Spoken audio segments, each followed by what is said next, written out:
ગાઢા હુકળે હઠીલા જોત પહેરાડીની સામે ગાજે ઢાક ધંધી દૂધુએ પ્રકૃતિ ઘટા પીઠ નામે પ્રકૃતિ ઝડપે ગતિ વિપાળે ભગોળ ભેડા લેડા પ્રતિ નાદ ઘોડા ઉપાડે. પણ એક વાત આપણે કહી દઉં, એમાં વળી ઘણા કોકો કોળી પાસે અહીંયા પાછા હોય ને એવા ભીંડા ઈ પાછા મીંડ્યા વિડિયા બનાવવાની કે ગુજરાતી કલાકારો ગમે એ બોલિવૂડમાં ગીત આવે તો ડાયરામાં એકાદી કડી તરત લઈ લે. પણ ઈ કે હવે આવ્યું છે ધુરંધરમાં, ઈ કે ગાવ લ્યો આવા વિડિયા મીડિયા બનાવવા. એટલે પછી મને ખબર પડી કોકે દેખાડ્યો, મેં કીધું ઈ કલાકારે ગાયું એને આપણે કઈ નહીં, તો સારી વાત. પણ અહીંયા જે કે એને કહું છું કે અમે ઈ ગીત ગાશું, નહીં ગાઈ એમ નહીં, જરૂર ગાવાના, પણ પેલા એને કયો કે આ ગાય, પછી અમે ગાઈશું. ભાઈ મામા પેલા એને કયો કે આ ગાય, ઈ આ ગાય છે, તેથી અમે એનું ગીત ગાઈ દઈશું. ધુરંધરમાં ગાયું કયું? અહીંયા જે યુદ્ધ થયું હતું એની વાત સીધી શરૂ કરું છું. ગાઢા હુકળે હઠીલા જોત પહેરાડીની સામે ગાજે ઢાક ધંધી દૂધુએ પ્રકૃતિ ઘટા પીઠ નામે પ્રકૃતિ ઝડપે ગતિ વિપાળે ભગોળ ભેડા લેડા પ્રતિ નાદ ઘોડા ઉપાડે.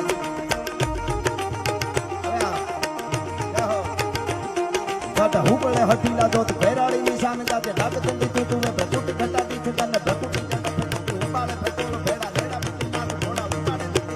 મહીપાટ અંબી થાટ હેમરા હે થાટ મળે અસમાના બબેરા ધૂંધળા એરા બીજળા નરાજ કાટ બીજ ભેડા પાટ ભણે અણી ભેડા પાટ ઘણી મજા કે અથાત બેડા હિકી બાદ સુણી ધોમ જાળા વમ લાગ્યા. જય હો.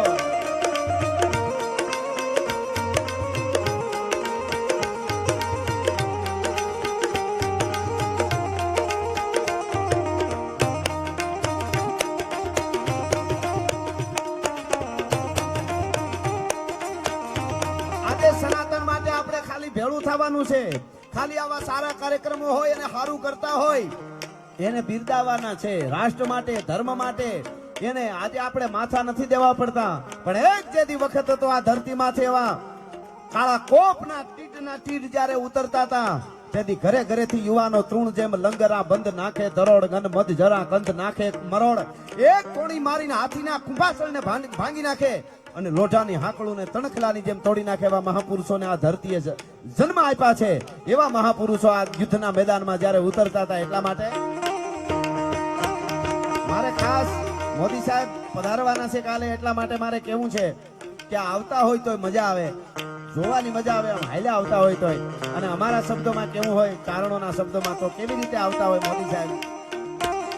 પંજા નાખતો આવ્યો સિંહ ડાલા મઠો ગાળ જાળ જાટાળો હાલિયો દેતો ડુંગરા દણક મને હાથિયા મોગરા ડુંગર હાલિયા પતિજા માથે નાગિયા કેતારા કેતા કારેના બણક ફુહુરી નટાળો નથી ક્રોધ વાળો કોપ વાળો ઢાળે નશા મોટો ઢાળો કરંતો હુકાર હાથે ફાળ વિકરાળ કાળ અંધો જાણે કાળ છૂટે નહીં એક થાપે હાંધિયો શિકાર ઘરાણો રોશના ધરે ભૂલથી ના ભરે પાછો લાગણો હોય તો બધી ખાઈ ના ખા. અને અમે સાહિત્યકાર તરીકે બોલીએ છીએ, સારું કરે છે એના અમે વલ્લભભાઈ પટેલ ને આમ જો ઉભો છે અડીખમ આયા. કાળની તાકાત નથી, કાળની કે આને હટાવી શકે. આ દાદા સોમનાથ ને પટાંગણમાં દરિયાને કાંઠે આવી અને જ્યારે મંદિરને જીર્ણ જોયું, તારીખ 13 નવેમ્બર 1947, અને પછી ઈ અહીંયા આવ્યા અને આ જીર્ણ મંદિરને જોયું ને ત્યાંથી દરિયાના ખારા પાણીમાંથી અંજળી ભરીને મહાપુરુષ એમ બોલ્યો તો, એ વિધર્મીઓ વિદેશથી આવેલાઓ, તમે મારી આસ્થાને તોડવાનો ગમે એટલી કોશિશ કરો, પણ એક દિવસ સોમનાથના મંદિરને પૂર્ણ ઊભું કરી અને માથે ધજા નો ફરકાવું તો સરદાર વલ્લભભાઈ પટેલ નહીં. આ મારી પ્રતિજ્ઞા છે સાહેબ. એને કર્યું ને એટલે એની વાતો કરી છે. બાકી ગાંઠિયા વંટા વંટા સૂલમાં મોઢા કરી જાય ના રાહડા ન હોય, એની થોડી વાતો હોય. તમે જુઓ સાહેબ, ચંદ્ર આપણે આ તો વેદોમાં આનો ઉલ્લેખ છે, પુરાણમાં ઉલ્લેખ છે કે ચંદ્રદેવે મંદિર બનાવ્યું, પછી રાવણે બનાવ્યું, પછી ભગવાન કૃષ્ણ કનૈયો દ્વારકાધીશ એને બનાવ્યું. પણ એના પછી જે આપણે જેના માટે આજે 1000 નો આ સ્વાભિમાન પર્વ ઉજવી રહ્યા છીએ, 1000 વર્ષનો ગજનીના ટીડ જેથી ઉતર્યા હોય છે, ચારે બાજુથી મોત થતું હોય છે.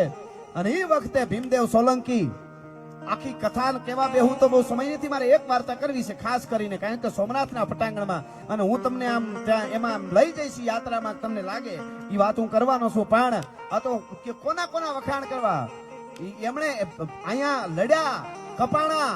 એટલું નહીં, ભીમદેવની સેના પાછા વળ્યા પછી પણ એનું બહુ સેનાનું ગજનીની સેનાનું નુકસાન કર્યું હતું. એના કાનડદેવ ચૌહાણ કેટલાના વખાણ કા, કુમારપાળ ભીમદેવ સોલંકીએ બનાવ્યું, કુમારપાળે બનાવ્યું, અહલ્યાબાઈએ મંદિર બનાવ્યું, ભોજ પરમાર, અહીંયા એક પંચમ રા માંડળી, અને સેલે વલ્લભભાઈ પટેલ, કનૈયાલાલ મુનશી, અને આપણા જામ સાહેબનો બહુ મોટો ફાળો છે.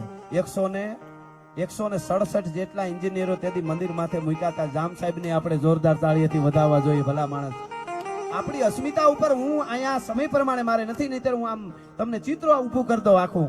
મને હું કામ પોરાના પલ્લા છૂટે છે. મારો બાપ, તમે છે સતત ટાઈટમાં બધા ઊભા છો. જીતુભાઈ, આ બધા કાયમ સાંભળે છે એટલે અમે આ ઇતિહાસોની વાતો નતર જેવા તેવા તમારાથી બોલાય નહીં. કાયમના માટે પ્રોગ્રામમાં કઈ એવો વખત આવશે સ્ટેજથી નીચે ઉતરી જાઉં, બોલવામાં અમારા સ્તરમાં કોઈ દી નીચે નહીં ઉતરી, તમને ગેરંટી આપી છે ભલા માણસ. હા, કારણ કે આ તો આ મહાપુરુષોની ધરતી છે. એટલે આ અદ્ભુત ને અકલ્પનીય આ ઓમકારના નાદ 72 કલાકોથી થાય છે. એ તો આમ એમ થાય પાછું આવીને બેસી જાય એમ. હવે તો હા, અને જીતુભાઈ ઘરે હું તો હવે અખતરો કરવાનો છું. આ ઘડીક બેઠા એમ લાગ્યું કે આપણે ઘરે પૂજા કરતા કરતા નકર આપણે પૂજા કરતા પણ આ ઓમ કરીને બેહવા જેવું છે. આપણે હટાણે છે દુનિયા પાસે બેહી છે, પ્લેનમાં બેહી, ગાડીમાં બેહી, ભાઈબંધો પાસે બેહી, ઓફિસમાં બેહી, ઘરે બેહી, રૂમમાં બેડરૂમમાં બેહી, પણ આપણી પાસે નથી બેહતા. આ આપણી પાસે બેહવા માટે આપણા વડાપ્રધાનજી પ્રોગ્રામ કરી રહ્યા છે. હજી એકવાર જોરદાર તાળીઓથી આપણે વધાવવા જોઈએ. એટલે કહેવાનો અર્થ હારા કરે અને વાતો કરવી જોઈએ. હમણાં મારે નથી વધારે કેવું.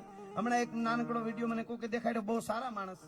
ઈ એમ કહેતા હતા કે કલાકારો કે કોઈ જ્ઞાતિના ન હોય એવું કઈ ન હોય કે તો ફલાણી પાર્ટીને ક્યાં વખાણ કર્યા, ઈ કે એવું ન હોય. હવે ફલાણી પાર્ટીના વખાણ નહીં, વધારે કોઈ થાય માફ કરજો, પણ વખાણની વાત તો વધે રહી, એનું નથી વધારે કહેતા ઈ સારું છે.